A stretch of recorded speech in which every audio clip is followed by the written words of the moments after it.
Welcome to Rewatch-and-Rank. On this channel, we rewatch older TV shows, provide a summary and opinion on the episode before ranking each episode against each other. Today's episode is Bleach, The Bount Arc, Episode 70, Rukia's Return, Revival of the Substitute Team. Episode in a nutshell is a brief reminder of what happens in this episode. So at the end of the last episode, Rukia stood between Ichigo and one of Gothei's attacks, and this episode, they continue that fight until the other one, Ro, the man that had confronted Chad and Inoue, arrives and basically tells Yoshino that she is disobeying orders by running about and that she's not supposed to be doing that, and he uses his doll Freed to kidnap her away and take her to their leader, who then also is like, you're running around, you're not supposed to be doing that, you gotta learn a lesson, and then they lock her up in a room. But by the end of the episode, she does break out of said room on Ichigo and friend's side. Once Ryo disappears with Yoshino, Inoue and Chad arrive, having been tracking Ro to where Ichigo was fighting with Yoshino. They see Rukia. Inoue in particular is extremely excited, welcoming her back. They then go to Ichigo's house where his father and sister are like, oh my goodness, Ichigo has friends and they are female. Shocked is what they are. And he and his dad get into a little bit of a fight. Good-natured fight, I'd say. Basically, Ichigo warning him, don't come in the room, and him thinking that he's dreaming, and Ichigo being insulted by that. But anyways, they have a bit of other fight, and then they're in the room, and Renji decides to arrive to see Rukia and breaks into their house through the window, but not Ichigo's window, one of the windows in the rest of the house, and so he ends up breaking in where Ichigo's father is, and he's then brought into the room. As they're sitting there and talking, they try to plan for the next day, and Rukia then shows up at school, and it's like she never left, and this confuses Ichigo because, everybody had forgotten her when she left the first time, but she shows another one of those memory-modifying stick things that she had used way back in the first arc, and says that she's made everybody in the class just think that she's a recent transfer student that's, been there for like a couple of weeks maybe, and has started to fit in with the class. So she's there while they're at lunch with their friends. Ririn manages to once again sense a Bount, so they all go running off to confront this Bount. Rukia, Ichigo, Chad, Ishida, and Inoue. And they do manage to confront him. Ichigo asks some questions. He says no comment to pretty much all of them except the fact that he is a Bount. So the first question Ichigo asks, are you a Bount? He says yes. Every other question Ichigo asks gets the no comment response. Then he goes to ask Ichigo a question, and the question he decides to ask is, which is tastier, a human or a Shinigami soul?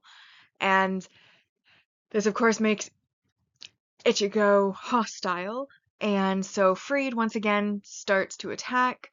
Freed can, as a doll, can take the form of a whip or as materialized snakes from various materials around the area, and they start to attack. And then Ryo gets really excited because he senses that Ishida is a Quincy, and that's basically where this episode leaves off in that fight, is him recognizing Ishida as a Quincy and also as the weakest of them, because Ishida can't use powers anymore at this point, and he's very excited about it, but we won't find out why until the next episode. So now that we've been reminded about what happened in this episode, it is time to rank the episode, first on our mostly objective ranking list, followed by the personal ranking list.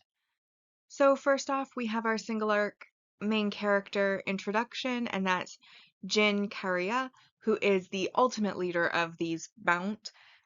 So both Yoshino and Ryo are his subordinates, though higher up subordinates, it would seem. Um, and it does seem that Yoshino's gone a little bit on the rogue side, whereas Ryo's still pretty loyal to Jin.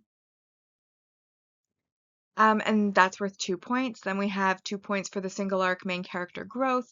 Ryo, who we met in the last episode, reveals his doll in this episode, and his doll's name is Freed, and again can take the form of a whip or animated snakes. Then we have another 2 points for the resolved battle between Ichigo and Yoshina. Is it fully resolved? It was interrupted without much of a conclusion, as the Shinigami and everybody still haven't figured out how to actually fight against the Bounce and their dolls.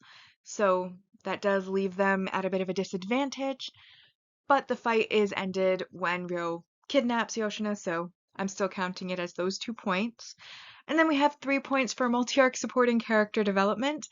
In addition to Rukia entering the human world, Hanataro also has entered the human world and unfortunately does not understand human money and has been kicked out of a store while everybody's running past him, and Ichigo thinks that he's seen a face that he might or might not have seen before, but ultimately dismisses it and continues on chasing the Bount, leaving poor Hanataro just on the street, kicked out of a grocery store. And then we have the negative messaging or behavior. So we had 9 points positive and then minusing 2 points for this negative. So the negative messaging or behavior in this case, I think, has to do with the way Yoshina is treated by her allies. First off, Ryo, when he kidnaps her, looks at her suggestively and starts licking his lips, which is disgusting. And definitely she looks uncomfortable by that. Then when he brings her to Jin, Jin immediately is like stroking her neck and clavicle.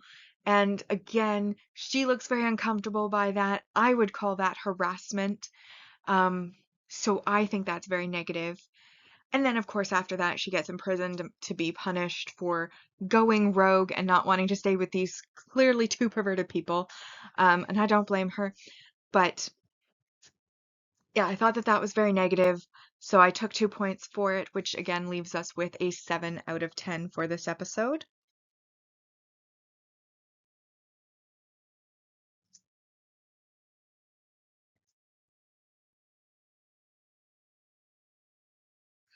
And that brings us now to the mostly objective ranking. And in first, we have Creeping Terror, the second victim. New school term, Renji has come to the human world. Bount, the ones who hunt souls. True identity of the devil, the secret which is revealed. Death Game, the missing classmate. This episode comes in sixth place. Rukia's return, revival of the substitute team. And then Breakthrough, the trap hidden in the labyrinth. Next, we have the personal ranking. I'm going to be honest with you. Of all the arcs that I can recall off the top of my head from the last time I rewatched Bleach as a series, the Bount arc is pretty much a non-entity in my mind. I don't remember anything of this arc. I don't know if I skipped it. I don't know if I just didn't pay attention to it. I don't know if it just was that unmemorable, but I remember nothing. There, like, I can remember the Hooked Mendel arc. That was one of my favorites. When all of the Zanpakuto become personified, that was a great arc. This one, do not recall it. Not at all. I don't remember any of the dolls. I don't remember how they end up defeating the dolls.